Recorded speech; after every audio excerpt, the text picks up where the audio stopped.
challenge, of course, for us in Nigeria is the quid pro quo principle in taxation.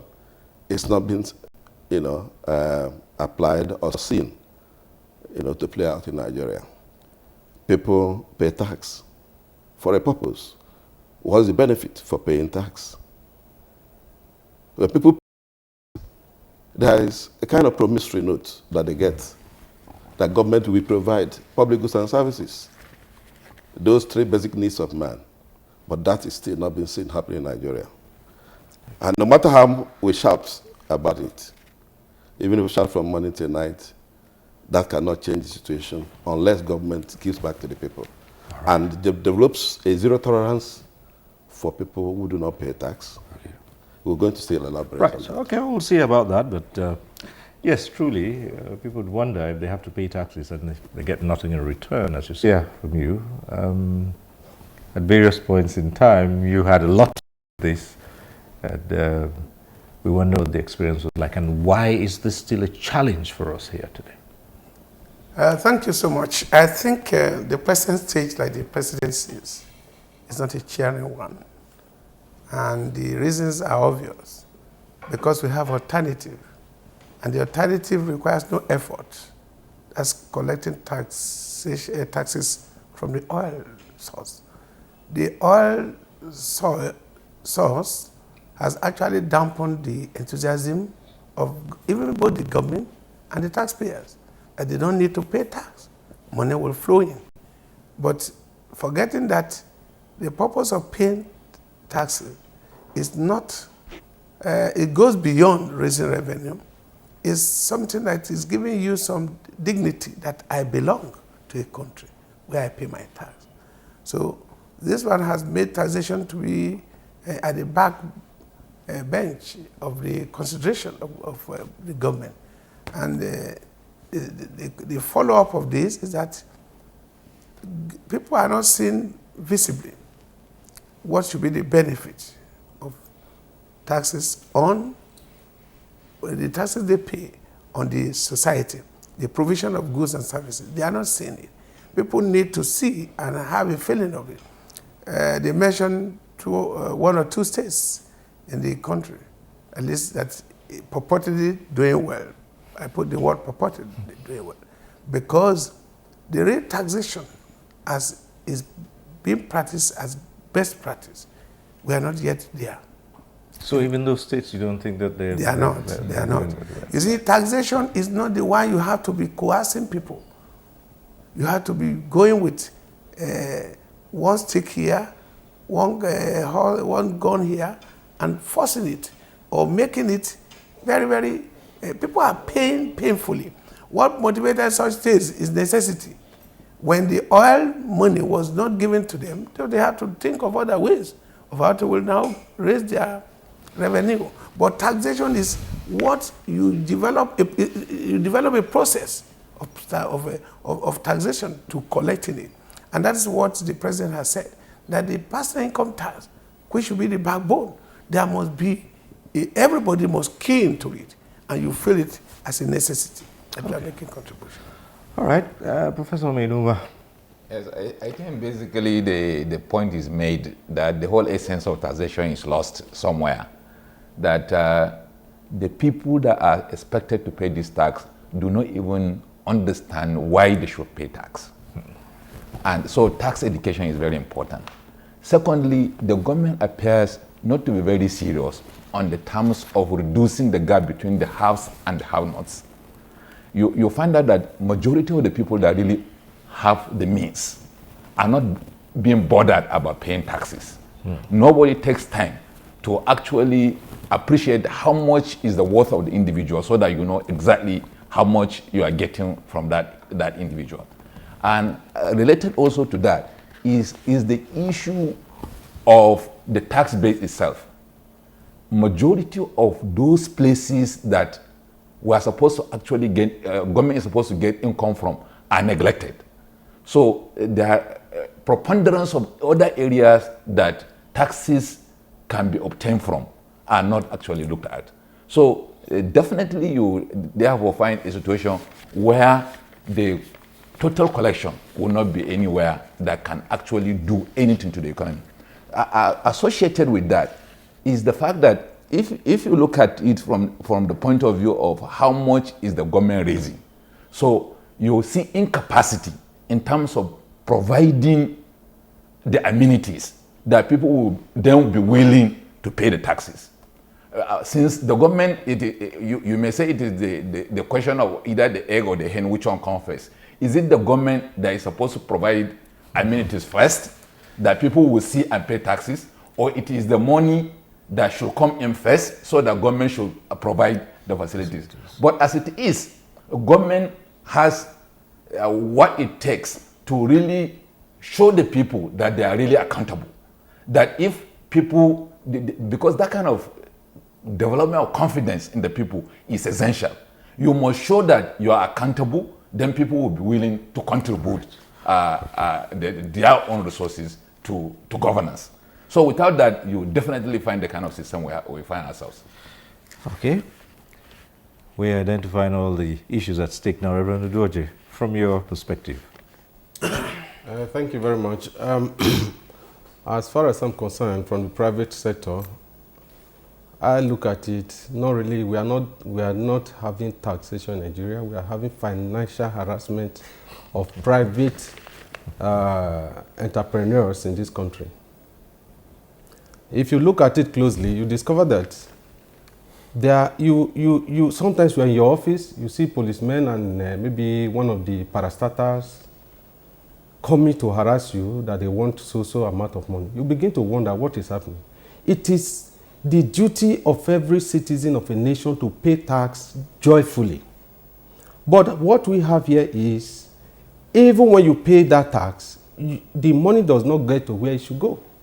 It stops somewhere for the benefit of certain individuals as a result of their position in the office. And apart from that, you see multiple taxation. One parastatal will come, one MDA will come, one commission will come with different bills already prepared as dropped on your table. You should pay this. We have had occasions that I had to even go to one of the DGs of the commission I don't want to mention because it was funny. I'm managing a hotel. Somebody brings a bill of 2.4. They call it a copyright fee. Then you begin to wonder. They don't render service to me. They say I have television, I have radio in the hotel that I manage. I should pay 2.4 million naira. I begin to wonder, how do I get that? I went there. Maybe later we can go into the details of that. We are willing to pay tax, but the tax should be something that is reasonable, something that everybody can see and you are happy paying it and you are seeing what your tax is doing for you. Not you running your generators 24 hours. Thank God the privatization, we are yet to see the full benefits. Water Board brought a bill of about 400,000 for me to pay for 2 months, and I don't have public mains coming to my hotel, which I manage. I wrote a letter to them. I'm embarrassed by this bill. The deputy director came with 2 policemen and other people. I took them around, showed them the 45,000 liter tank we have, and 2 boreholes that supplying. Their public main was blocked. So they went back with shame. These are things that are not supposed to happen in a country like Nigeria. Okay. Well, you're seated next to the tax man himself, so let's hear from you, from the Federal Land Revenue Service, Mr. Mawi. Divergent view on this, talking about the chicken and the egg, which comes first. For me, really, is the fact that we don't have the patriotic spirit yet. I mean, if you need to have ownership in this entity called Nigeria, before you demand services, are you contributing to the baking of the cake, so to speak? If you drive from here to Maitama to Asokoro, you see all kinds of buildings. How many of those landlords have paid any tax at all? Are those the people who will be demanding service from government, infrastructure, where will the money come from? So for me, really, it's about going back to the basis. Where did we miss this spirit of nationalism? Do we have a stake in this country? In other clients, people are proud to pay their taxes, and they can now have the moral right to begin to say, what have you done with my money? But you are not paying your taxes, and you are asking for facility, electricity 24/7, water 24/7. So it begins with asking ourselves, do we have a stake in this country? Are we ready to contribute to the building of this nation? For me, that is fundamental. Right, and so we would just ask this. Is it the regime that is faulty? Have we laid down the foundation as to be able to collect taxes as at when? Because there's a general belief that the only place where you can really say you're collecting any tax is from the formal sector, from people in paid employment, where taxes are deducted from source, as in personal income tax. And that's the feeling all over the place, that companies, there are huge companies, who assesses them? Do they even pay taxes? You have people with means. And the other day, some Nigerians would beat their chest and say there are so many multimillionaires and billionaires in Nigeria. And someone asks, do they pay their taxes? Well, Cyril, I think that's a very big question, really. But let me just step back a little. Just last week, Denmark was being celebrated all over the world as a country of the happiest people, with happiest people on earth. And what's the reason? All amenities, the biggest needs of man, are provided. It does not mean it's a low tax country. They pay very heavily. But then when you take out the fundamental needs of man, what else do you need money for? So if you pay highly as tax, and government provides, good housing, affordable housing, healthcare, free education up to a reasonable level. If you're out of employment, the government is there for you. If you are aged, the government is there for you. The taxes that they pay is very high, but they're happy to pay it because government is always there for them. That's the point I was trying to stress. Of course, Professor Manoma also said that people must first pay, because who is government? Government is made up of people. You can be in government today, tomorrow you are not in government. So it's human beings that make up government. And government does not have any resource because it is people that put the government. Therefore, people must invest the government with resources to provide those common needs. Pulling those common resources together, government provides those roads, those schools. Now, to answer your question, the tax system in Nigeria, in the pre-military intervention, was very good. The regions were independent, revenue-wise.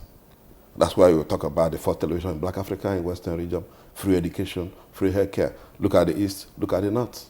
What those regions were able to do before the military intervention. Where were they getting the money? That people were paying their taxes. The public water works department, maintaining roads, they were all working very efficient. Those of us who were in schools, in those days, attending other voluntary agency schools, but government was also giving, grants. People were getting scholarships, even at secondary school level in those days. Suddenly, the Civil War, and then the advent of crude oil, the Yom Kippur War of 1973. Of course, in Nigeria, we had then, there was a surfeit of, money. They said, our problem was not money, but how to spend it. And then Nigerians went haywire. Government went haywire. And so when you look, I was in South Africa not too long ago at the invitation of South African Fiscal Association to talk to them about the Nigerian tax system and investment opportunities in the light of the rebasing of the Nigerian economy. And we say Nigeria is bigger than South Africa. But then, look at the infrastructural base in South Africa. I'm going to give you statistics about personal income tax that should be the base for tax collection. But in Nigeria, it is corporate income tax that dwarfs personal income tax. And what's the reason? Individuals don't pay tax. Those who have money don't pay tax. What's a state like Lagos State, they honor every year, they recognize individuals and corporate entities that pay tax. And that's an incentive, isn't it? That's an incentive. And people are seeing. Just over the weekend, somebody was telling me they were so mad, no road in their premises. He's a big entrepreneur. But when they brought him a tax of 74 million, he said, this thing is terrible. They were asking for the roads to be fixed. And he paid his tax. Not long after, even though he said there might have been a plan for government to come, Lagos State government, to do their roads.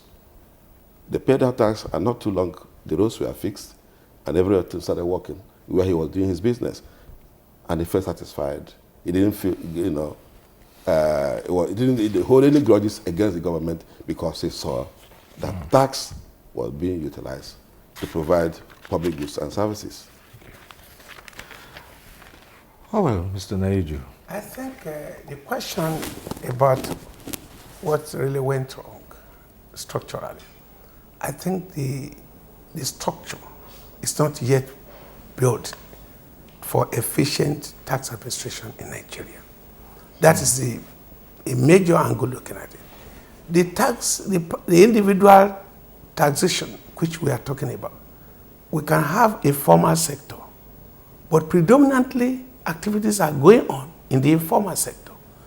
So the bank is purely on the formal sector, to the neglect of the informal sector. And most of the people who are owing money, having money, we see them as having money. They are putting their effort in the informal sector. And the apparatus on ground is not addressing it. When we are talking about Nigerian taxation, sometimes I'll tell people, don't look only at the federal tax authority. Look at the local government. Where is the tax apparatus there? The law allocated almost 20 types of taxes to be collected legitimately with a structural one at the local level. No structure. At the state level, about 11 taxes were allocated by law to them. Where are the structure there?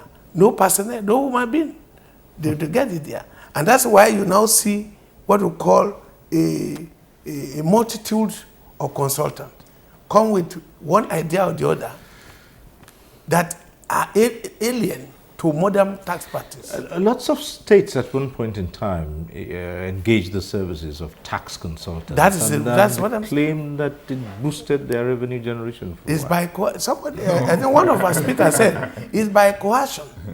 It's not by modern tax practice. When you have so many consultants, okay, the best thing you do, there is a tax I know you somewhere, you bring it in. You don't look at the environment. Then I will collect it for you. Because they are living on commission. So the higher they are able to extort money, it's not taxation. I hold the view that what many of them are doing, blocking road, harassing, just like one of the discussants mentioned, coming there, no water, then you are bringing a bill. You are the one providing your water, you are the one providing your electricity, somebody just bangle you. There is a disconnect between what they are collecting and what they should be. So the structure is not there. There is no tax base to actually know the taxpayers, both formal and informal in the sector. And the people who are to practice taxation should be trained. It's a profession of its own. Taxation is a profession of its own. You cannot just wake up one day or the other and say you want to collect it. That's what we see in the developed country. Okay. Well, Professor Mainuma, earlier on you talked about so many areas that have been neglected and where revenue taxes could be, generated from. And the state is either not looking at those or the tax administrators are not looking at those areas. What are these areas? Yeah, basically, for instance, you started with the fact that majority of the taxes that we're talking about is from the formal sectors, where it is the employees of government or other companies that are about that. And you know, the totality of those people are not up to 20% of the population. So the other 80% of the population, they are engaged in normal businesses that raise income. Nothing is done about their own income as to taxing it. So that is one major area. You also realize that there are other engagements that are not necessarily income per se, but they are revenue yielding. But government is not even focused as to these are the kind of things that we want to do, and people take ownership of the process. That if you all agree that, look, this country is ours, we want to develop it together, people will be willing to contribute to the development of the nation through taxes.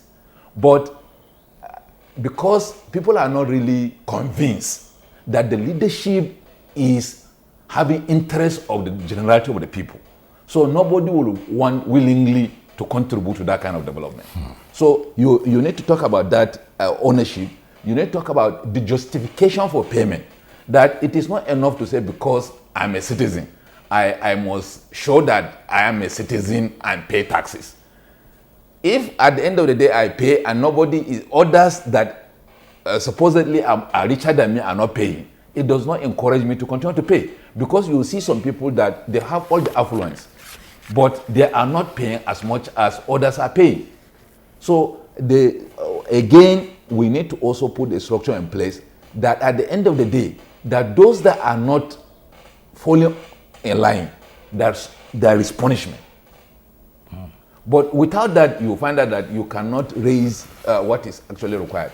But critically, if you look at it, like the issue of VAT, for instance, there is nothing that stops the government if they can show that they are really doing something fundamental to the development of the nation for the rates to be increased, but like in other countries of the world. Okay, you know, for instance, it's been quite a while since Nigeria introduced the value-added tax, but it does seem that even as of now, not many people understand the principles and how the value-added tax works. For most people, it has just become a simple avenue to cut off, payments, or increase payments, yes, as the case may be, yes, and then all just put it on VAT. Yes. You know, that's what we said at the beginning, that the issue of tax education, that people need to know what exactly you are doing. Okay. That this is something that people just see it as you are increasing the cost of goods in the market. Right. And it may even discourage people from buying if their income is not as much as to purchase those goods. So again, it reduces what government is getting as a result of just increases that are not explainable.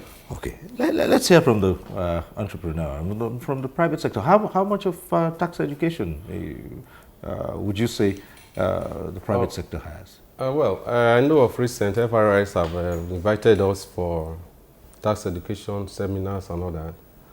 But the fact still remains that the taxes that are being collected, apart from the fact that they are not being used for the purpose for which they are supposed to be used for, as it is glaring all over, and those who are supposed to pay this tax, who really have the money, are not paying it, it's like the private sector is being coerced, is being harassed to pay these taxes because you know their office, you can always go there with police and do all this.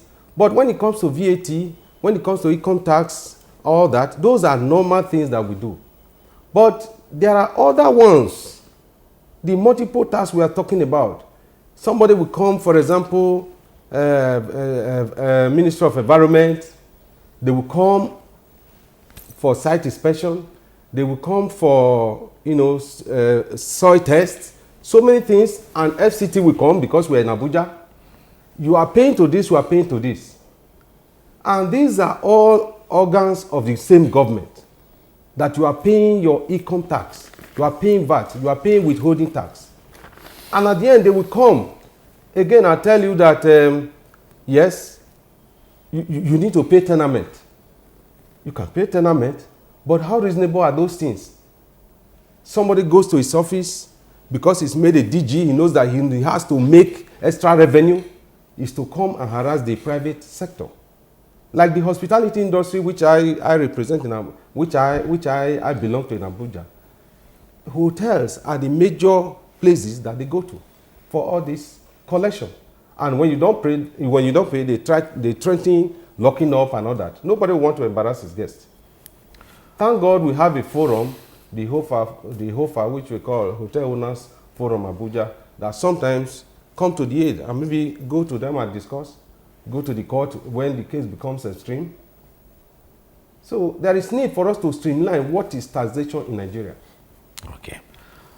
Right. So from the FIRS perspective, I think let's the major look challenge at, we yes, have okay.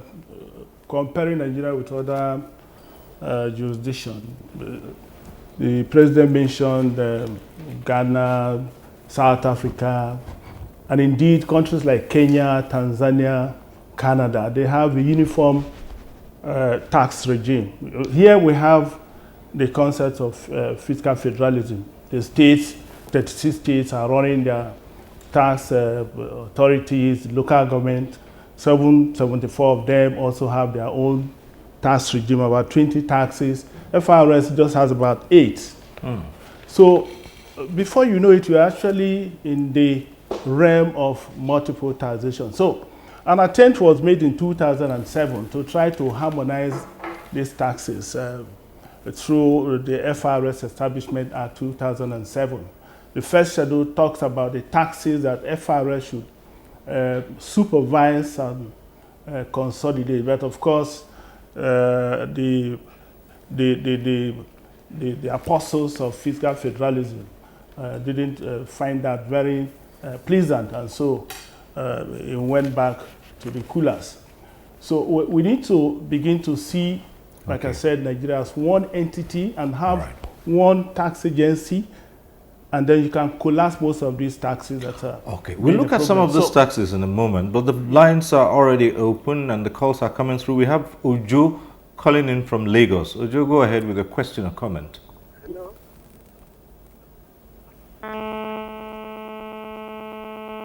Hello.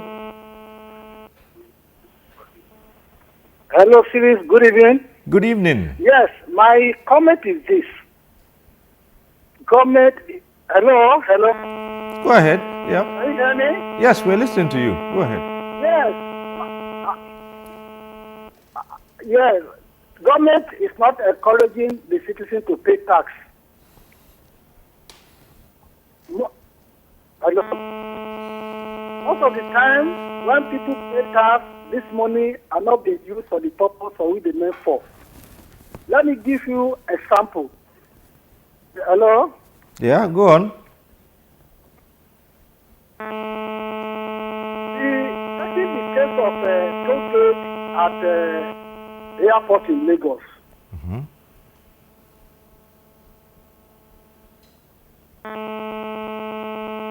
Yes, we're listening to this example you're giving us. Oh dear. Well, the line has gone off. But you could hear from the very first comment the caller made was that people are not being encouraged to pay tax. How else would you get the people to pay their taxes? Well, clearly, the issue of taxpayer education is critical. At the FIRS level, we're doing a lot, and we have a huge department handling just that, taxpayer education, reduced to local languages so that people can understand why they should pay tax and how to pay the tax.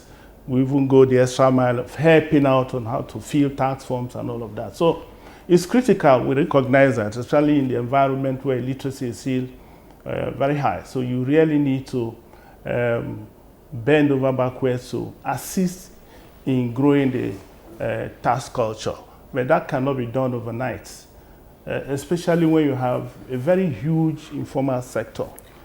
All right. And that's where we're saying the taxes are not coming from. But we also must be sincere enough to admit that we've come a long way. For example, talking about schools. At the time we went to the university, there were just about 13 universities, federal universities. The population was not this huge. Today you have over close to 100 state and federal universities, and the investment is huge. I recall that not too long ago, the road from Benin to Lagos could take maybe 4 or 5 hours. But today, we can see the effect of tax money. We can look at the airports, hospitals. Today you can talk about teaching hospitals. We could do a lot better. There's no doubt about that. That's the taxpayers' money working. No, but to say that nothing is happening, I think we should be sincere enough to admit that, yes, we can do a lot more. But certainly things are beginning to happen, and this is taxpayers' money. Okay. Let's hear from Kabir, who's calling in from Jos. Kabir, go ahead. Hello, Kabir. Hello, Kabir. Yes. Good evening. Yes, good evening. Good evening. Good evening.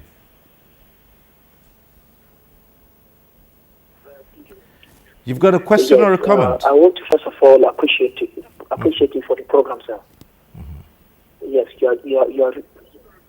Okay, my comment is that citizens are not encouraged to pay taxes because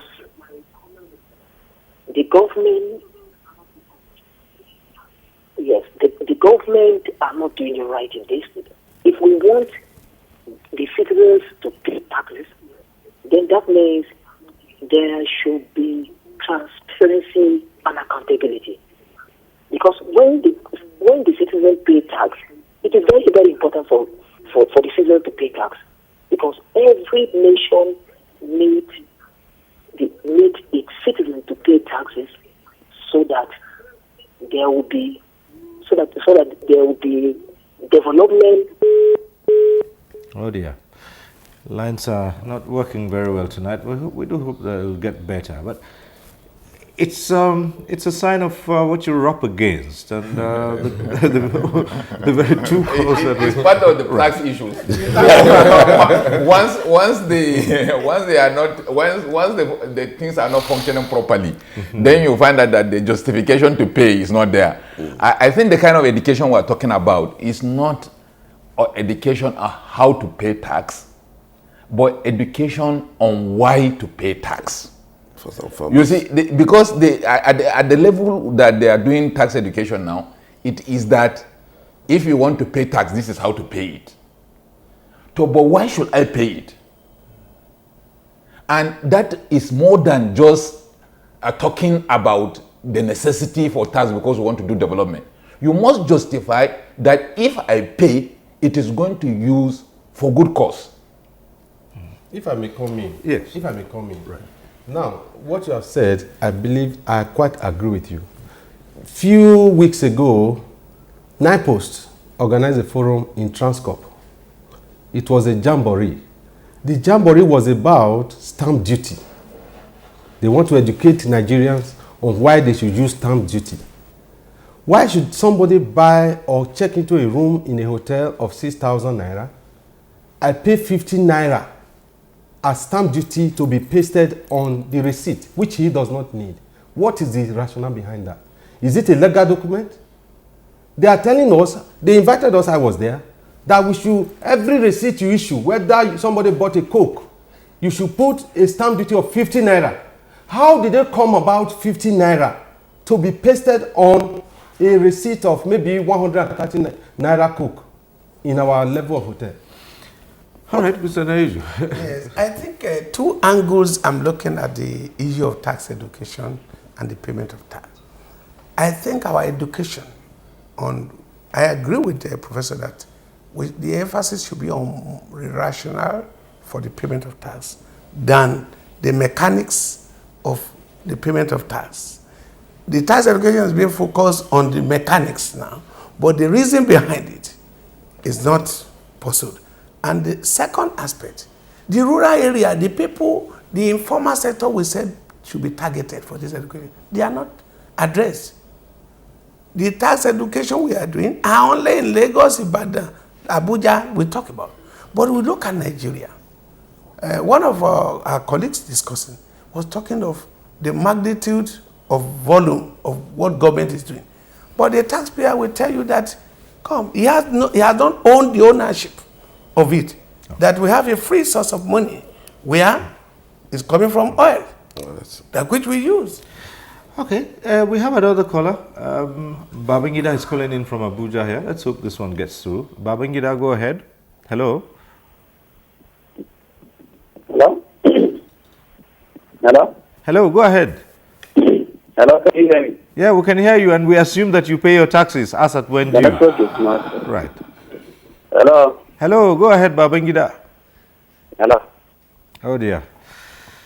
We can hear you. Hello? You can hear me? Yes, we can. My contribution, I can see to this taxation in Nigeria is that, honestly, as a fact, what needs to be done, as in from the government perspective, is that there need to be encouragement from the government side. Encouragement in the sense that the taxpayer money should be evidently seen in a developmental project. That this project should be executed so that people can see, okay, this is taxpayer money that has been used to develop this center. It could be maybe a workshop, maybe a good road, maybe a pipe-borne water, something that the taxpayer can say, okay, my money has been used for A, B, B. But people cannot, like if you look at in the foreign countries, you can see them even protesting, saying that, okay, this is our money that has been used for this. They can also, sometimes they even said, okay, you shouldn't use our money for A, B, C. Our money should be used for A, this, and that. But in these days, people will be reluctant to even pay because more often than not, they will say, even if I paid, they don't even use it. It's a common word on the street. We should be open to say the truth.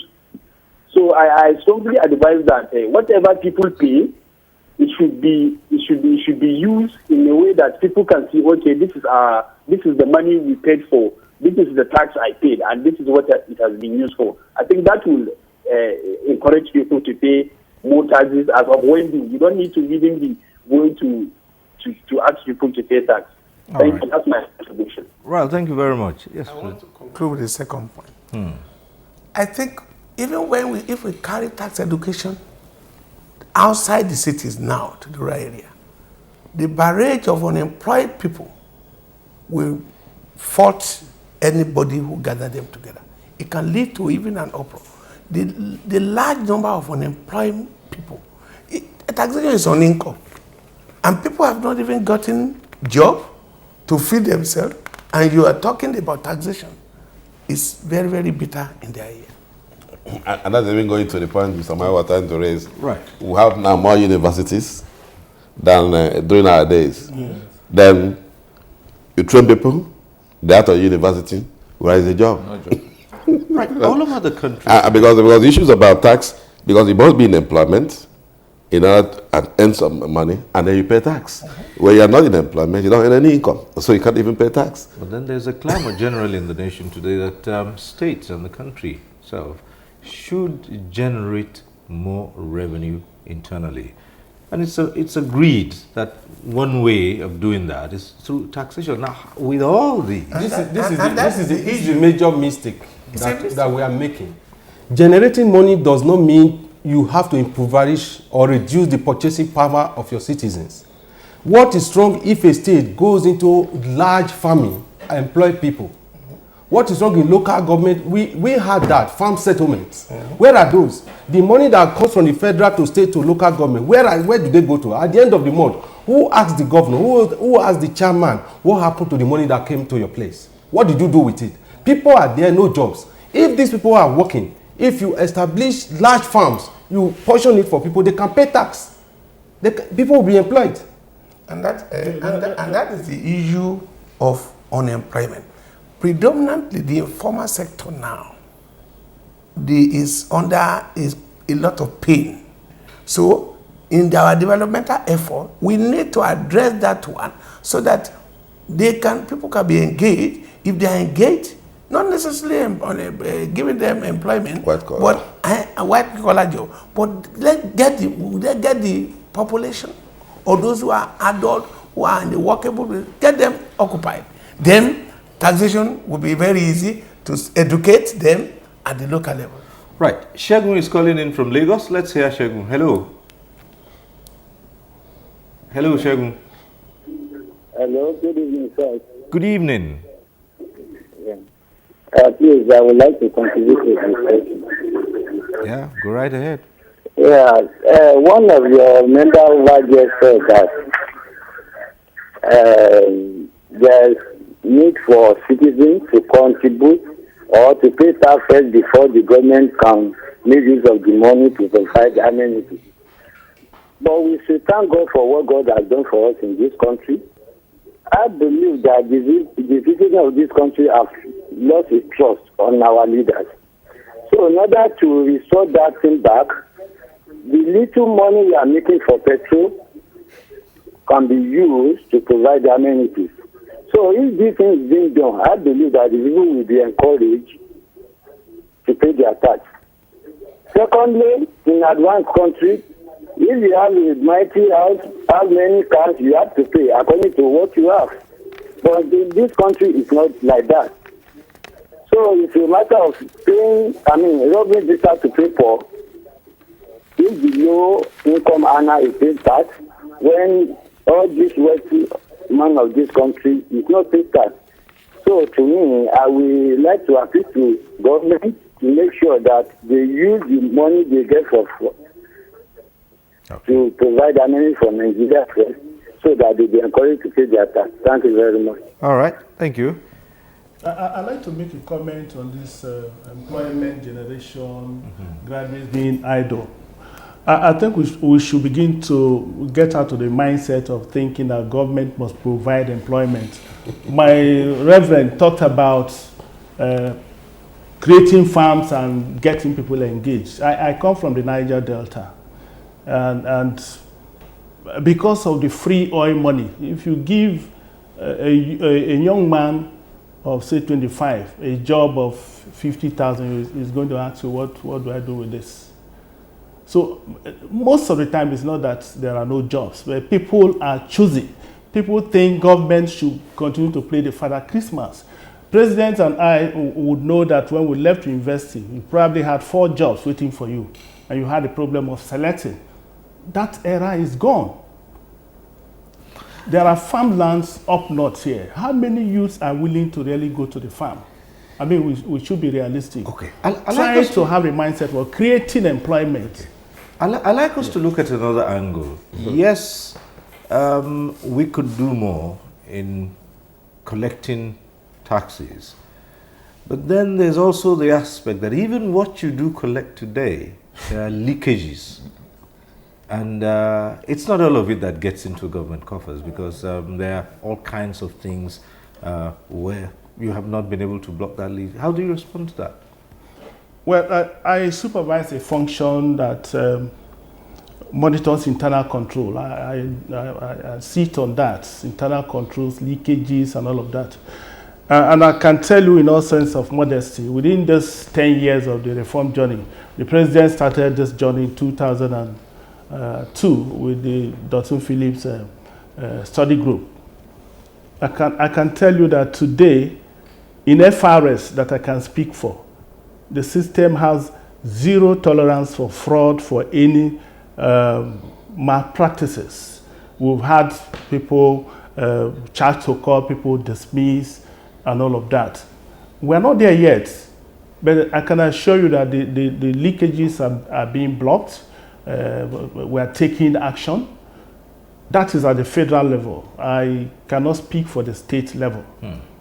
The former president and former chair of FRS seated here, and he actually started this reform journey before it became formal under Dr. Phillips. So, like I said, we're not there yet, but a lot is being done. And secondly, because of the high automation we're involved in, a lot of those things will be blocked because there will be less human intervention in the tax process.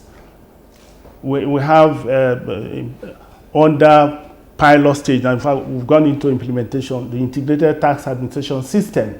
That alone automates most of our tax functions to the extent that there will be near to zero level of human intervention. That's a major way of blocking leakages. Before now, we used to have access to taxpayers' money. You go to the bank with it, but now it goes direct to the bank, from there to the CBN. So that's a major step forward. Let's quickly take this call from Dr. Uche from Kefi, and then we'll return to Mr. Naiju. Yes, hello, Dr. Uche. Go ahead.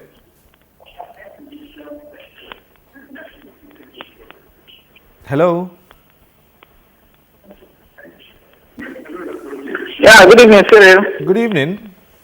Good evening, Cyril. Good evening. Go ahead. Good evening, Cyril. Good evening. I can hear you loud and clear. Go ahead. Hello. Hello. Yeah, good evening, Cyril. Good evening. You see me nod, you know you're on. Go ahead. Yeah, I think the huge gap we have now is the huge gap we have now in tax revenue. Somebody said they are less than 15% of GDP. It's more as a result of tax evasion than perhaps any other factor.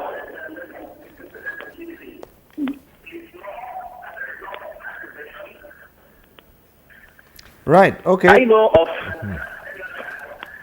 of studies that have shown that tax evasion is more by the rich than the poor.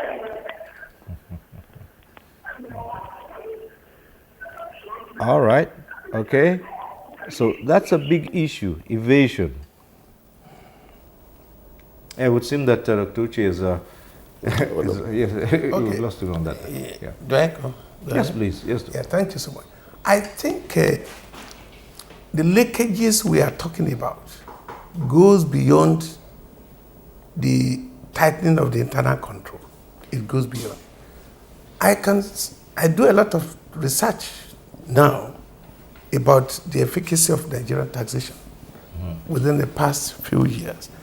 I think it's more on, there is no relationship between taxes, which even those who have paid, to their income in Nigeria. The so-called people will say, oh, these are rich people and other. Take the people who are in the parliament. Take the people who are in positions. Look at their tax to their income ratio. Somebody can see something that's wrong. Leakages are there. And the tax authority need to address, when I say tax authority, it's not limited to federal tax authority, across the board. That's one leakage. The other leakage is that a lot of the money we migrated from human collection to machine collection through the bank. A lot of money is kept in the bank as of today, not remitted.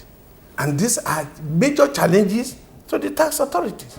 That's a major leakage, that people collect taxes and you don't remit it. It doesn't get to the pot of distribution. And the fourth one is the VAT. VAT could have gone far in terms of volume of collection, because a lot of people who are collecting the VAT as agents are keeping the money. They are not taking it out. It is not enough for tax authority to say, okay, the system is working. There must be deep monitoring. The more you dig deep into in that monitoring, the more you will discover, so that nobody collects VAT and pocketing it. All right. We'll take a short break here.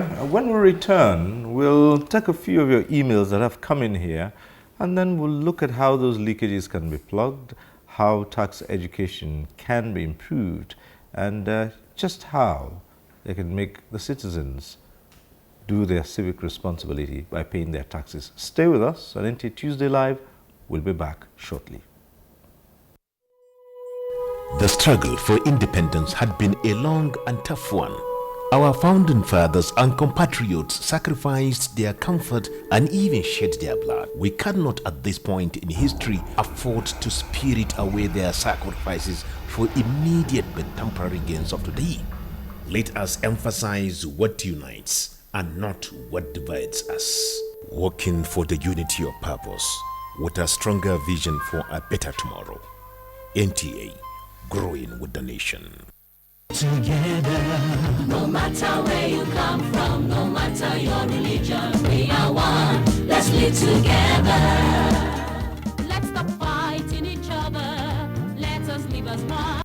It doesn't matter where you come from, your tribe or religion, man, woman or child. It doesn't matter who you are. Put Nigeria first. No matter where you come from, no matter your religion, we are one. Let's live together.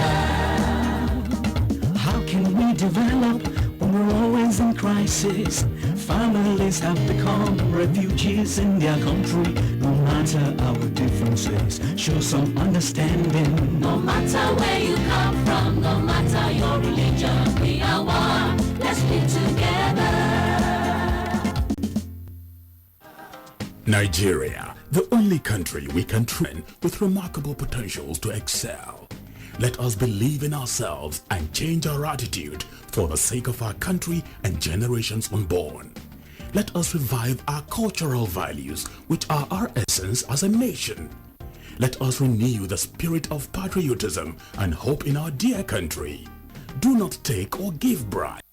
Be punctual always. No more African time. We can't expect to be global citizens and operate on African time. Join the queue. Insist that people are attended to on a first-come basis, no matter who they are or where they come from. Nigeria, good people, great nation.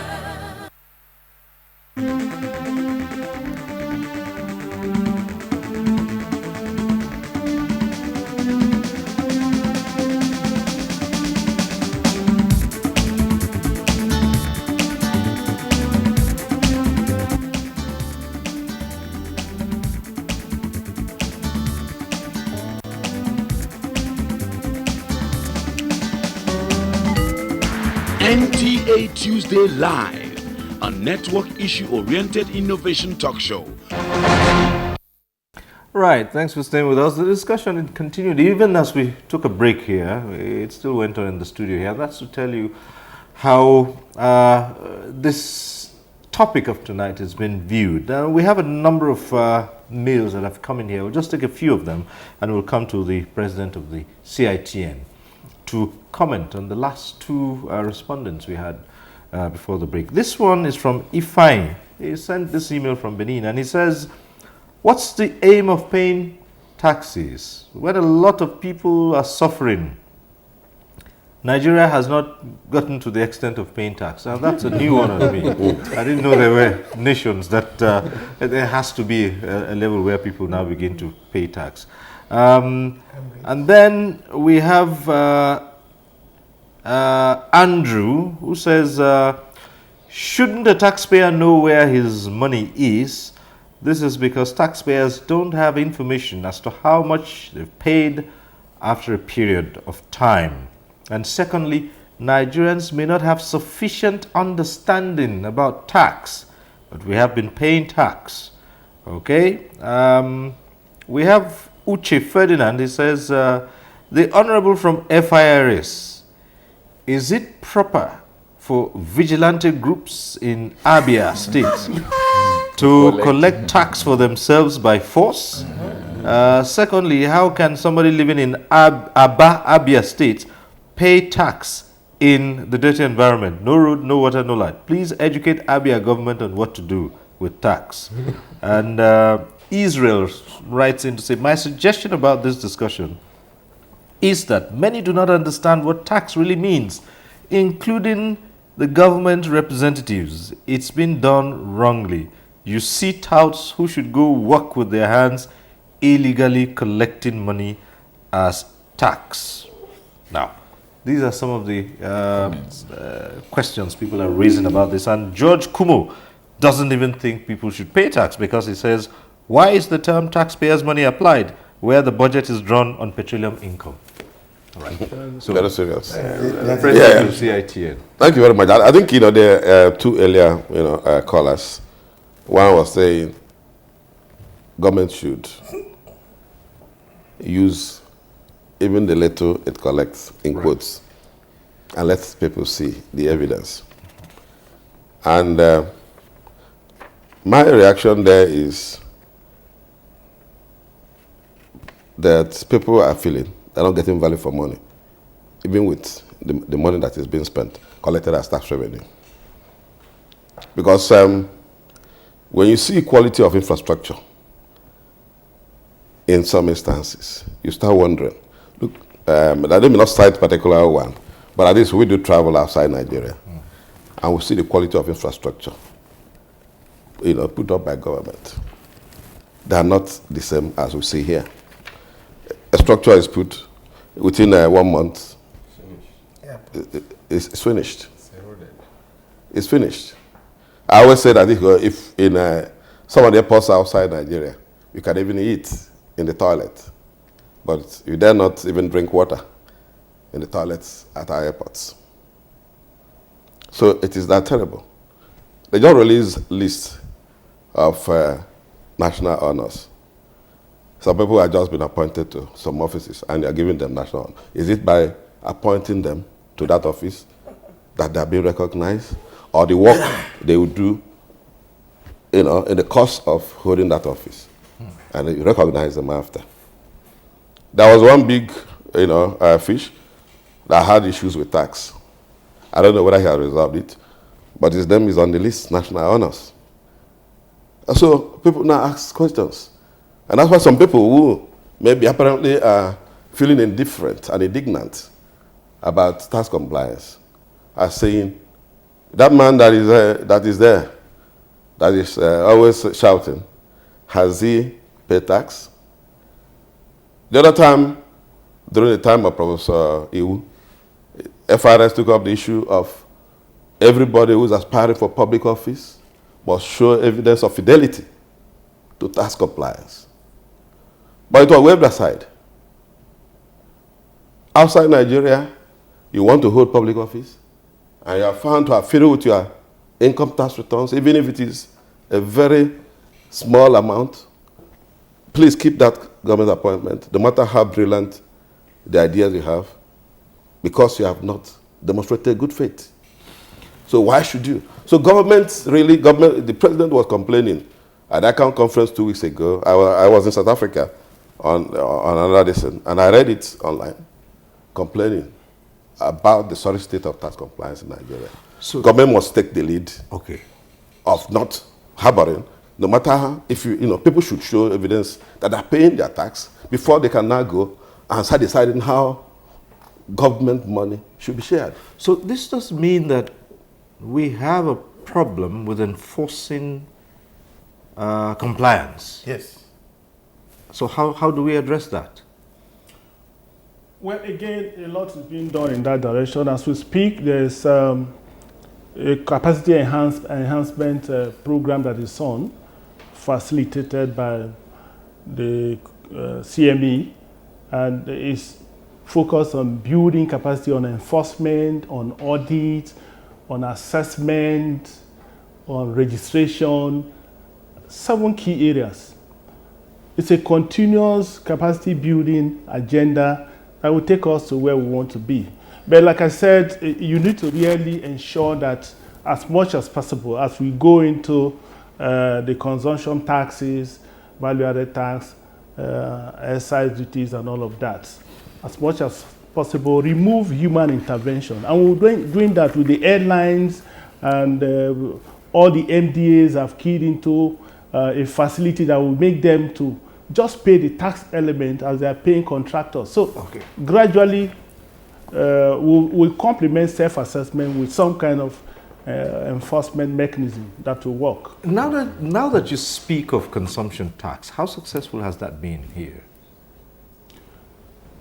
It's been successful to a large extent. We started value-added tax in 1993, became operational January 1994. Indeed, we're about 10 years in the journey. It could have done a lot better by now. It should actually have doubled what we are getting from income tax. But the major problem is knowing where the taxpayer, if you go to most of the hotels in Abuja and you want to have a meal, you look at the bill, there will be no VAT there. And so the culture of willingly submitting ourselves to tax is a major thing that we need to deal with. Coming again to taxpayer education, it has to be complemented with enforcement mechanisms. Yes, but you have seen quite a number of places where you make your purchases and you have a receipt and someone has included value-added tax and increased your bill. And I'm wondering, how am I sure this is being remitted? Audit. We do audits. We do audits. Okay. Yes, Mr. Dai. Thank you, Mr. I think in the order of procedure, before we get to the enforcement something, a gap of monitoring the compliance of the taxpayer with the tax is omitted in the present system of the practice. It is expected that if they have, the tax authority have actually monitor that how many taxpayers are you identified paying VAT? The base, the tax base, say Abuja, ought to be there. Then, on a regular basis, people must be monitoring. Are they complying? Are they forwarding the money? Is the money reaching the destination? Those gaps were left. The next stage you see is enforcement. Enforcement in itself, the way we understand enforcement as tax administration in this country, it is what it is good is hurting investment. Because hurting the investment is that it's coercive. It shouldn't be. It will not be, knowing fully that the government on which you are collecting the money for, there is a disconnect between what the money you are collecting and what they are using the money for. And the taxpaying public, they don't believe that it is their own taxes that government is spending. They believe it's the oil money, which is God-given. That is the psychology in the head of all the taxpayers. It's believed that there are, multinationals that have, in the name of attracting investment, huge multinationals have come in and enjoyed unusual waivers and reliefs in this country. That's also a sore point, isn't it? Can we discuss? Yes. Okay. You see, in terms of if I'm a foreigner, I'm coming to Nigeria, the consideration, taxation as a consideration, whether I will come to Nigeria or Ghana, is low in the hierarchy of consideration. You will want to talk of a friendly environment where you are going to do business, a secured environment where you are going to do business, the market there where you are going to do the money. We have the market. The other factors have to be addressed. It's not the incentive we are giving. In fact, the incentive we are giving now, not that the incentive is not good in taxation, but it's being abused. We are waiving. I wish we could be able to take stock. And there was one publication in which I read, although it's a paper presenter who did it. He calculated he quantified the investment volume that we give out of the year. Virtually all the taxes, the incentive has negative effect. It said it's going to discourage if 4 of us are in the same industry. You collect incentive, I collect investment. The other 4 don't collect. How do you want them to pay tax? They will not pay tax. It now have a dysfunctional effect on those who want to comply. Then 2, inequality set up because the pricing of the goods which we are going to produce. We who receive incentive, we'll be able to price our own lower and make money, while the others people have to build their lack of incentive into it. So I think it's a major error in government to be giving pioneer status to company that is going on, to be giving waiver. Let it be a general one. If it's an industry, we want to waive industry. We want to waive tax. It should be done. But to be waiving it on selected basis is erroneous. How about the argument that this is to attract investment? The truth of the matter is that it even brings a lot of corruption. Right. Because the real issue is that if you hear this about waivers, you'll find that there are some individuals are really getting something out of the waiver situation. And it is also part of the issue of the sincerity of governance. That at the end of the day, you find that it is not only about collection. Even the utilization of the resources that is coming out of it, people want to see how much is it that you are doing with the monies you have collected. So as we are saying about investment, you notice that yes, if you want to actually bring in investment, then it is the operating environment that you should improve. For instance, make sure that there is enough security. Make sure that the power situation is effective. Make sure that people have income to purchase the goods that these people are going to produce. Then you will be in a position to encourage people to come and invest in that kind of a product that people are willing to buy.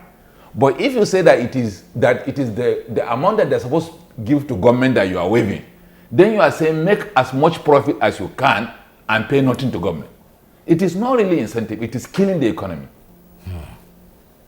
And if you don't mind, a practical situation I handled while in service, there was this body that was referred to me as Director of Tax Policy, World Health Organization, aided.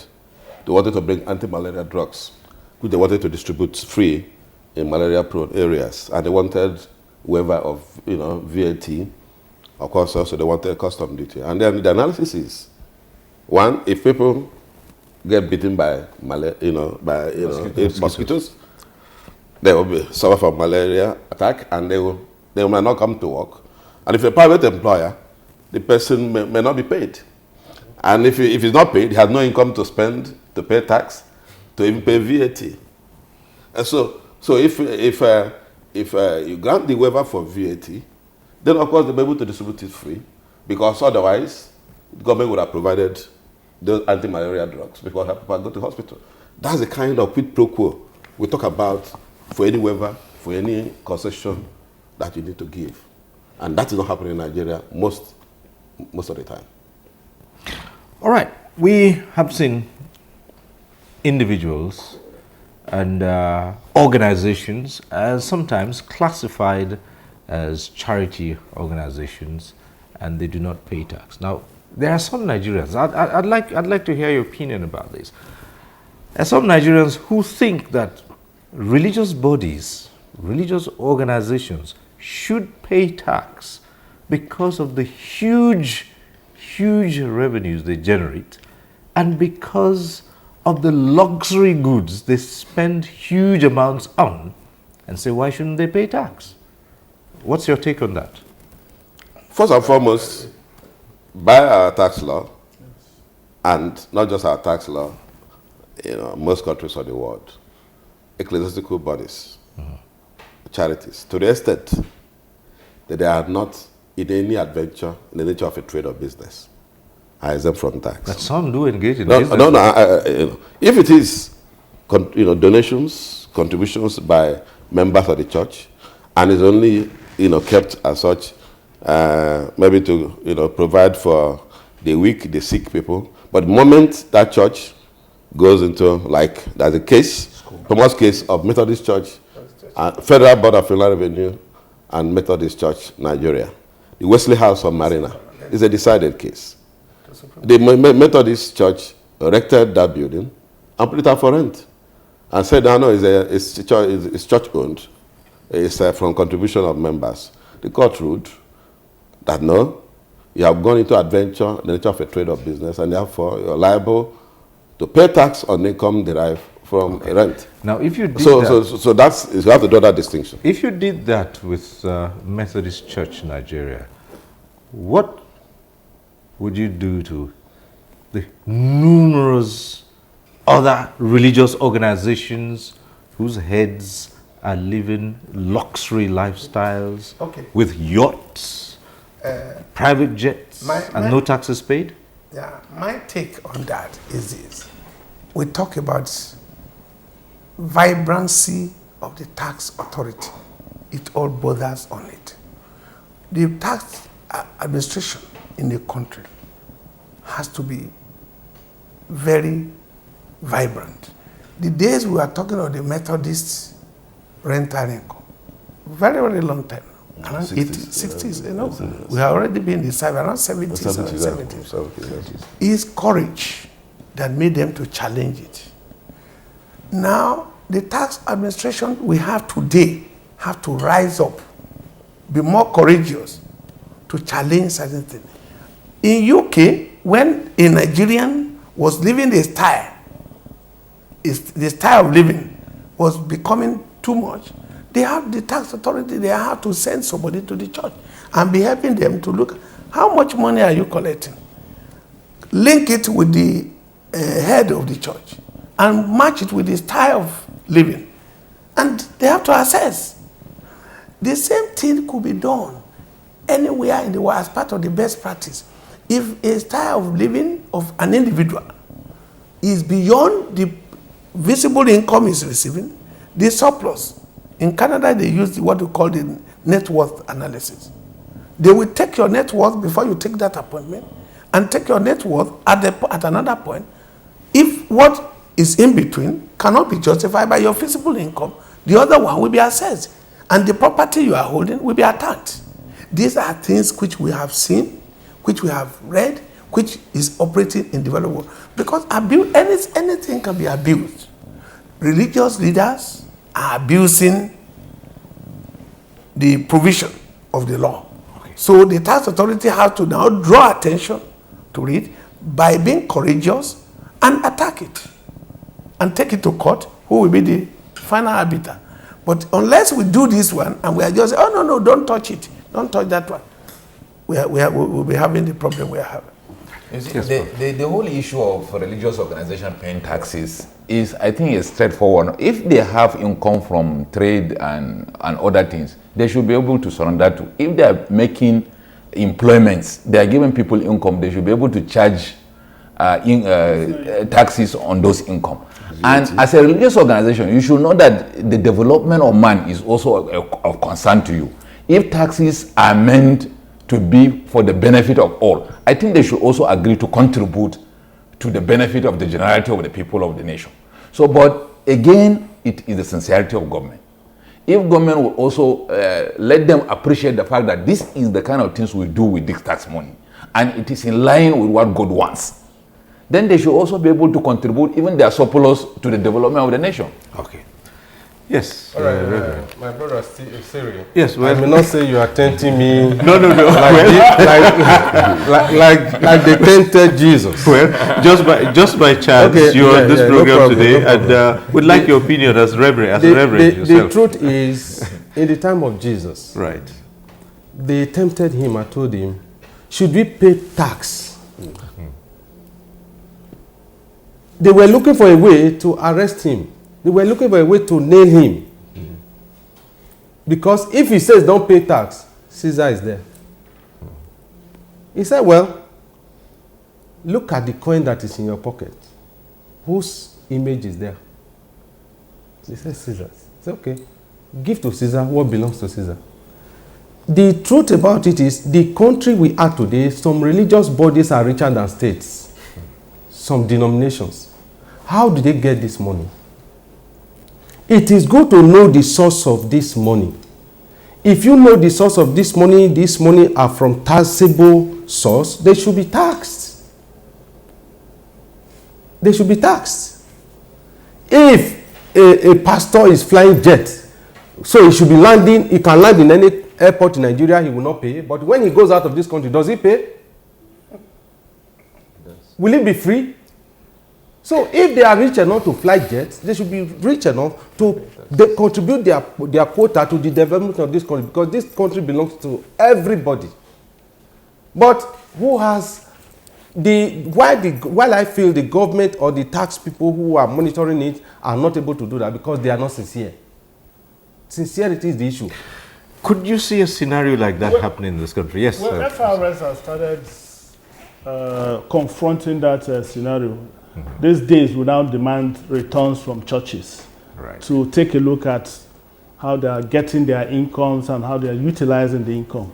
if the incomes are coming from trade or business outside church activities, core church activities, of course, they become taxable.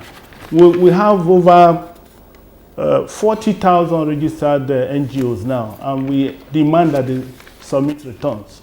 But beyond that, talking about what happens in Canada and other climes, the Revenue Authority doesn't make the law. The law is made by the legislature. All we do is implement the law. So the first step is to see how we can even begin to tinker with the existing law to capture even beyond what we are capturing relative to religious organizations. I think it's an area we must tread softly. We can't assume that the whole money that you're seeing around them is from some kind of taxable income that is not disclosed. We can't jump into that conclusion. But it's good to ensure that you are transparent as you monitor them. And then courage, of course, is what it takes. And the courage is there now, I must say. Okay. Now, we return to the emails, and there are a few questions here. People wanting to know what to do. This is from Cyprian. And he says, I have a small factory in Onitsha. Please advise me on how to pay my income and personal tax and how much I should pay. That's Cyprian. So how do you assess? How do yes. My simple answer to the Cyril, approach the nearest tax office. We have one in Onitsha. Onitsha. It will advise you appropriately. If you are not satisfied, get a tax consultant who will give you the brief. It's not a sort of pieces of advice that can be given in the air. He has to sit down and be given. That's my income now. Because there are some questions we need to ask him. Okay. Yes. Now, when it comes to assessing what an individual, for instance, Cyprian, should pay, there are questions that the tax officer will ask. Yes. How do you authenticate the answers to those questions? Because invariably, those answers will determine how they are assessed. They are documents. They are standardized. Yeah. If he has a limited liability company, for example, is mandated to file annual returns, stating the income sources, how much was earned, how the money was spent, then the profit, which is taxable. But if he has no documents, of course, you ask questions. We talk about incomplete records. Do you have a bank account? Do you have a sales day book and all of that? You put it all together. As part of taxpayer education, you should be able to guide them. Let me ask this, especially in the informal sector. You have problems with underassessment. Yes, the reason being that you don't even have an idea how much income is coming out of there. So what we are trying to begin now is to begin with what we call presumptive tax. Let's, no matter how small, get them into the tax net, make the tax as simple and painless as possible. And then when they come in and you begin to demand documents, returns, you will bring him to the proper level of the tax net. That is the way to go. Right. And even in that kind of situation where you're not, the person not keeping records, you can go by the expenditure approach. Ask some, questions.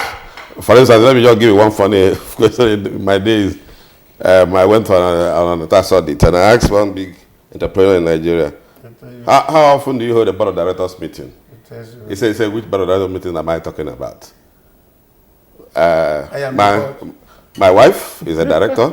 I married her and she's in my house. My daughter is a director. I gave her and her husband the house they live in. So you can imagine. King Louis XIV of France said, moi le moi. I'm the state and the state is me. Right. So what kind of records are you talking about? Oh, well. Now we have this other question. It's from Adama State, Elisha. He says, is it a crime if I refuse to remit all the value-added tax I collected from my customers to the appropriate place? Certainly. It's a crime. Serious crime. So what would happen to someone who does this? Well, there are sanctions under the law, although you can say that they are not punitive enough, but we need to upgrade the penalties for non-compliance. Paying a certain amount of money or go to jail for 3 years, with or without the option of fine, for example. But we're saying that we could further upgrade the sanctions so that the punitive effect can be felt. But the other side, so if I may interject, I know some of the times I go around, to meet my members, and some of them are always accusing CITN of always pandering to government, try to defend government. I said no. As Cyril Stober of Nigeria, we stand in between the government and the people and try to moderate behavior of government and the people. I think the issue of data VAT has been there since 1993. The punitive provisions. They say ignorance of the law is no excuse. But then we are stuck with 5% VAT rate since 1993. I was at the Africa Tax Dialogue in Arusha, and I chaired a session on VAT. And from international best practice, an optimal VAT rate should be about 18%. 18%, because VAT is supposed to be the driver of tax revenue collection rather than income tax. Because if you can mop up as much tax from VAT, then you'll be home and dry. Because people are angry, with not seeing the visible evidence of utilization of tax revenue. That's why we are stuck with a 5% tax rate. I have cause to address the Institute of Directors at one of their members' evening on behalf of the former executive chairman, and the kind of hostility from that enlightened, audience that I got on the issue about raising VAT rate. I think you have a lot of challenge, and therefore the point I was making about people have been saying, and I think I buy it, tax amnesty. That they said ignorance of the law is no excuse, and we have issues about some people who claim that they're not aware that they are supposed to register with FIRS and file VAT returns. And then you're now going to ask them to come and pay penalty that as heavy as some of them say, 1 million naira, and the rest of them. That how can we manage that kind of situation? In order to win people into filing returns and then gradually make them to be more tax compliant. It's an issue about tax amnesty that need to be able to be addressed rather than simply moving at increasing the penalty provision. Let us apply this so as to see if we can get an improvement in tax compliance. Thank you. Yeah, thank you, Mr. President. My take in this one is that, you see, when we have a plan, we should endeavor to follow it up. The case of VAT is not a happy situation because it could do better. It is not the penalty that is the issue. The case of the person who sent in his representation, or her representation, is a lady. Her representation said that he's having some with a VAT, is not remitting. It's remitting a portion of it. There are many. In fact, it's more of non-remittance of the VAT they are collecting. That is the problem. The authority should go, my advice, should go and monitor. In the process of monitoring, there will be education. When you monitor, they should not talk of sanction by now, because a lot of people are disgruntled because of what the president has expressed. People are not seeing what the money is being used for. But in terms of they collect 100, they just remit about 20 or 30%. The remaining one, if you monitor, they would you really at close range, you will know why are you not remitting this one. There is offense. You show them this. There's a law that can prosecute you. Then you have to advise the person. On what is going on in the world about the rate, UK in 1974 started with their VAT with 4%. Today, it's about 18%. Now, when we were designing the implementation of VAT, we put it there that every two years, even if it's a fraction, 0.5% increase. When another 2 years, point so people won't bother. They will not. Nobody will know. And the power was vested on the Minister of Finance in the law to be able to do that increase. It's not. You don't need to go to Parliament again. If after some time, you now use that law to give the Minister of Finance, included it in the budget, you just say 0.5%. So it becomes 5.5. Nobody will bother. Another 2 years, it becomes 6%. That is the procedure country like Britain did. It is not by a sudden flight that most of the states or the country got to the higher VAT, because it affects consumption. And anything that affects consumption, people can gather together and resist it violently. They say you will take them. How many people will the tax authority take to court to go and enforce and sanction? It's just like we say, there is law to back up something. Yeah.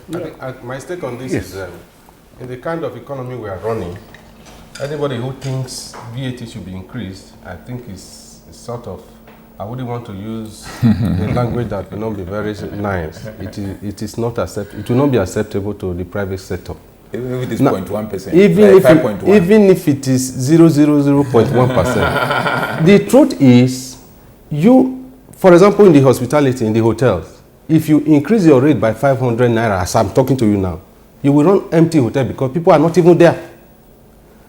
If you increase the VAT, how do you get it?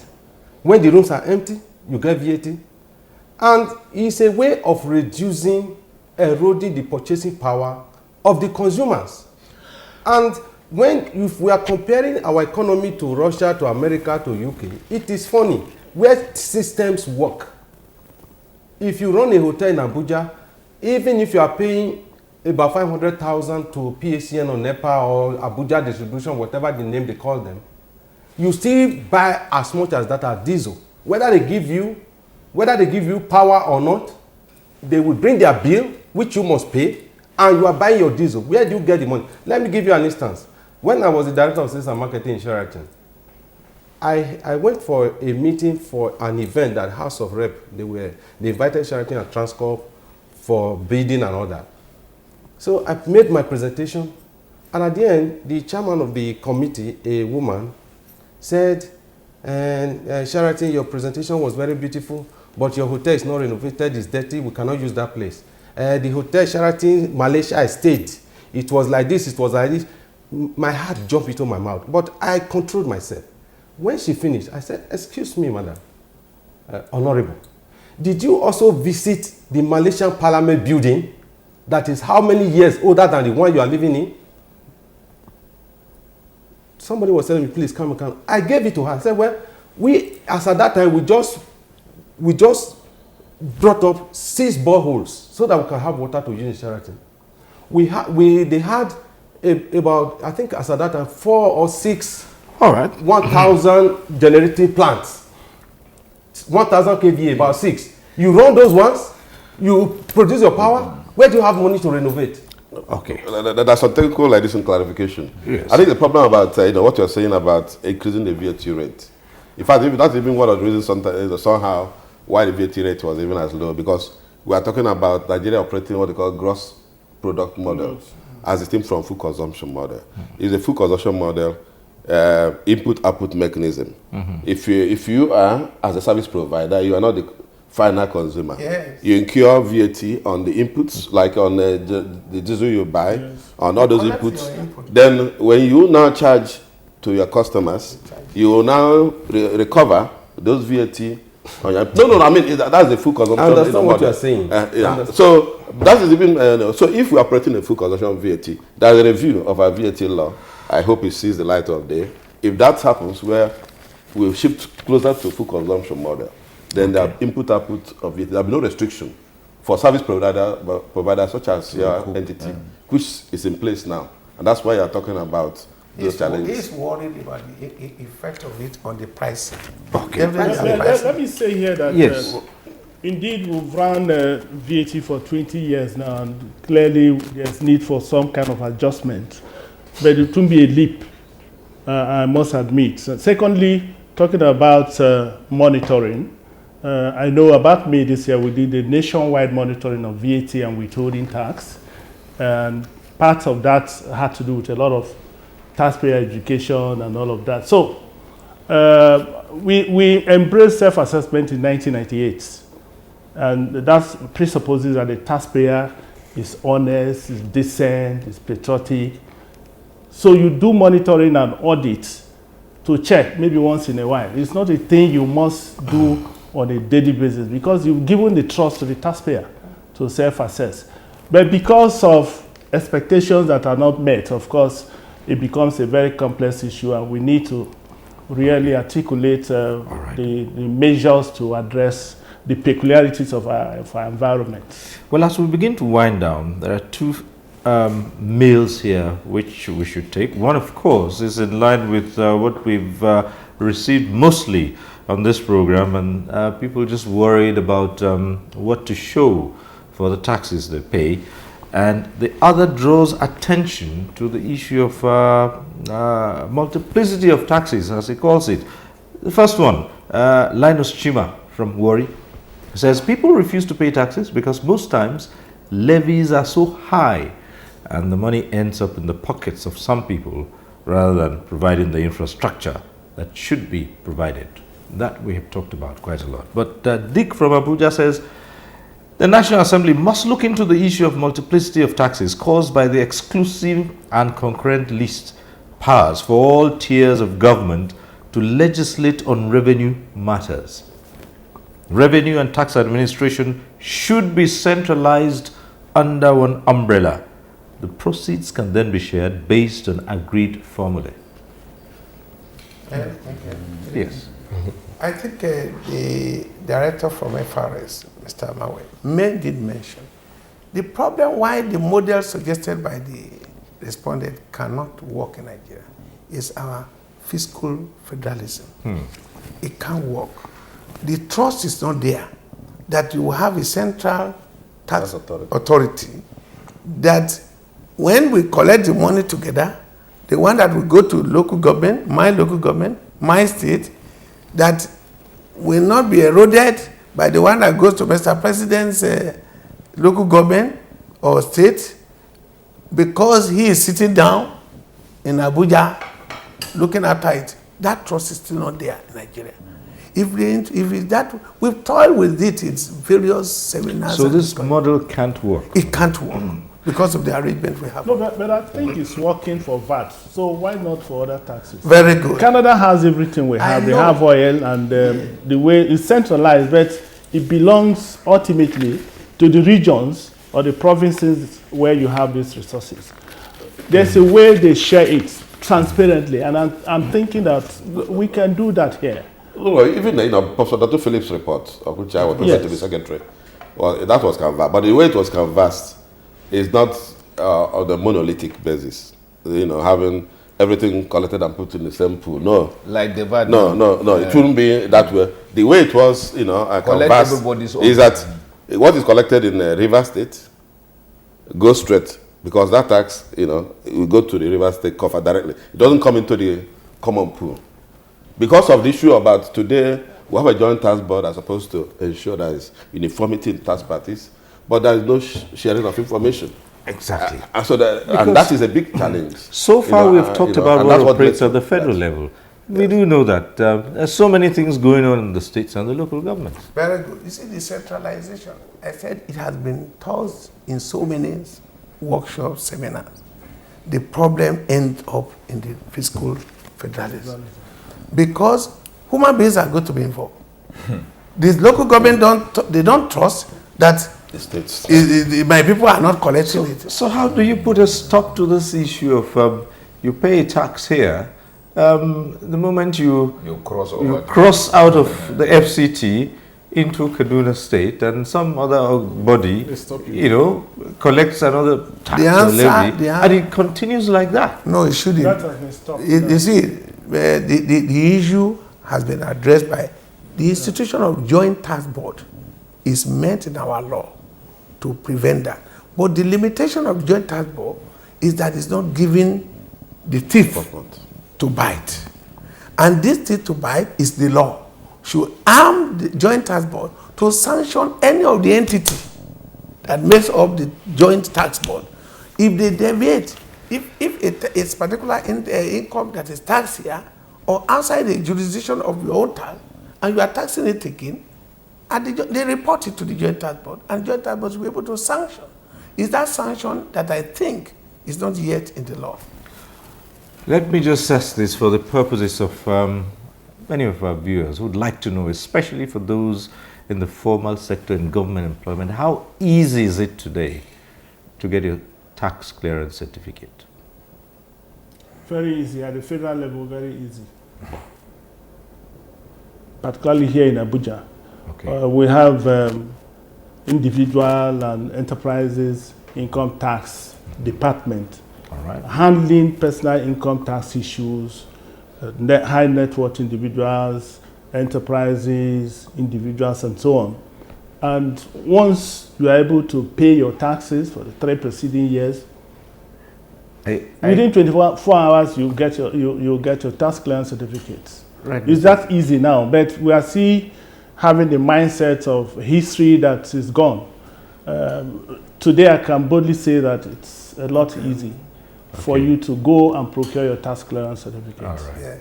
I said earlier on that we should not be using the Federal Tax Authority to speak for all, because we have 36 plus 774 tax authorities plus 1 in the center in the country. That statement is good to some extent with the Federal Tax Authority. But even the Federal Tax Authority, I will want them to have a look back.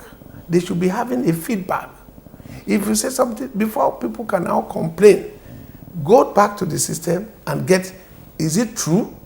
Don't just wave it out, but let the tax authority feed those who are managing the authority. Is it easy to get tax clearance? That is the question they must go and find out. I am not sure it is as easy as explained. There are complaints, the laws are there, the procedures are there, but it's not as easy as it's described. Then 2, on tax clearance, I will want the tax authorities to, the government in itself, in giving out anything like appointment, like the national honors, like positions, to scrutinize the tax clearance or the recipient and match it with what is the figure there with what they are, and get the opinion of the tax authority. Is this one tax clearance you are issuing? Is it commensurate with the income of this man we want to put in trust? Because it's a trust. We want to place these officers in trust. That is my own advice to the government. And the tax authority too should be more careful in issuing tax clearance. In any case, sorry, what is tax clearance certificate? Tax clearance certificate is not tax receipt. It's only a statement showing the taxes you have paid. If you have not paid your tax, you don't have any basis to go and start the money for tax clearance certificates. You must first of all pay your tax. Remember the case of Zik in 1979. Because at that time, I was just coming to the tax system, and the people say Zik was a tax lawyer, but I now learned that Zik was not. Zik said he had paid tax, which he verily believed was due from him. That what was being stated as tax he defaulted was tax he objected to. And according to the law, issue tax clearance on the tax which is not under dispute. Okay. But as long as the tax liability is under dispute, you must resolve it. Okay. So, but you cannot use it as an excuse to deny if he has paid. But the problem we have are those who are complaining about tax clearance is that those who have not even paid, they didn't even bother. Suddenly they have a contract to pursue, they rush to the tax office, they want tax clearance certificate. Now. Okay. That's why we have a problem. Well, Professor Mainova, yes, as we wind down, how do we get the citizens to pay their taxes willingly and stop seeing the issue of taxation as what used to happen in the past, where it was an instrument for oppression, especially in the rural areas? As a matter of fact, it is very fundamental. We must appreciate the fact that tax is not something that you pay for commensurate for service. It is supposed to be a civic responsibility. So So the whole story of what is government doing before I pay tax, I think should be aside. Okay. And that is why we are saying government must make people appreciate why taxes. Okay. Because if at the end of the day you are just talking about that you want to, you are not paying for service. You are paying as a citizen. You are paying a civic responsibility that you must for the contribution of the generality of the people. After all, it is only a portion of the people of a country that earn income. Okay. So it is not everybody. The majority of the children that go to school don't earn anything. Majority of the old people don't earn anything. So it is for common service. So it is not for you to insist that you must see a service to you before you should pay. All right, Reverend. Yes, like I said from the beginning, I quite support every patriotic citizen should pay tax. But from the private sector, what we frown at is when you appoint a director general to be in charge of a certain department, or once it gets to that office, how do I aggrandize? How do I gather money from the private sector in order to be richer? All those things, there are budgets that take care of some of these things, or all of these things. But they will now go and dig out, and maybe there is a certain 1965 there was half kobo tax or levy, stamp duty, all those. They now come and double that to make it 50 naira. It is unreasonable. How will a private entrepreneur survive in this kind of economy? All right. Last word to yes, I'll join Prof. Amawi. Saying that you cannot make an omelette without breaking some eggs. So I really enjoy that citizens should pay their taxes and have the courage to demand service. Don't say service first before tax. Okay. Because you really need to break eggs to make omelettes. That's really will be my final comment on this. All right, and this is where we must leave it tonight on this program. We do hope that all those who listened in tonight will do the right thing and pay their taxes as at when due. So I'd like to thank our guests for coming on this program. Chief Mark Anthony Dike, President of the Chartered Institute of Taxation of Nigeria. Thanks for being here. Thank you very much indeed, Cyril. It's been a pleasure being here. And thank you to Mr. James Kayode Naiju, who's been, a regular guest of this program. But for some time now, we haven't seen you. It's nice to see you again. Thank you so much. Thank you for coming. Professor Mohammed Akaru Mainoma, Chairman CITN Taxation Standards Board and Acting Vice Chancellor of Nasarawa State University. Thank you for sharing your thoughts with us. Good morning. And Reverend Pius Udoje, a private entrepreneur. And of course, we thank you very much. We're not touching the Lord's anointed. Thank you very much. So you can rest assured. Yes, thank you very much for inviting me. Thanks a lot. Want people to do the right thing. And of course, Mr. Achille Zamawi, Director, Internal Affairs Department of the Federal Inland Revenue Service. Thank you for coming. Thank you, Cyril. Thank you, Nigeria. I thank you for all of you who joined in this program. We thank you for being part of it. Next week, we'll reach you again on NTA Tuesday Live. I'm Cyril Stober. Bye for now.